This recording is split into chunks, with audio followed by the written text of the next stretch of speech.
Could you tell me a bit about what you've built and how it works? So we essentially built kind of a Game Boy copy. We call it the game brick. The game brick game is to brick. its size. And you basically, we have Snake on here and you just play Snake. Okay. So it says Snake game. And we made some difficulties, and that's just depending on the cell size. Okay. So we have an easy mode for a smaller cell size, and then the larger you get, that becomes harder, and that's a very big cell size. Okay. So I guess we can try it on Sure. easy mode for now. So as you can see, it says left is easy, so we go left. Okay, and then we just have a bunch of apples spawning. So right now we're just doing 3 just so you can get your score up easier. And we have a score tracker on the bottom of the screen as well. Okay. Very nice. Okay, and then when we die, when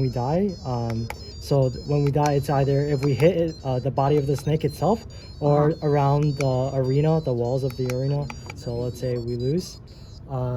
And then we're tracking our high score. Okay. So that's even through the power cycle using. Yeah, that's why we have the FRAM Yeah. using SPI. Oh, so it'll remember the high score Yes. even after you reboot. Okay. Yeah, so our 35 is somebody who is very motivated to try to get the high score. for Okay. that. Cool.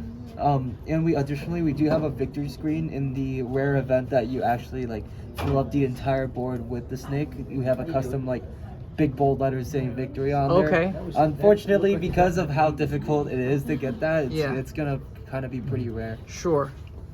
Neat. So, and then if you push a button, do you go back to that first screen? Yes. So this, once you press a button, it goes back to this screen.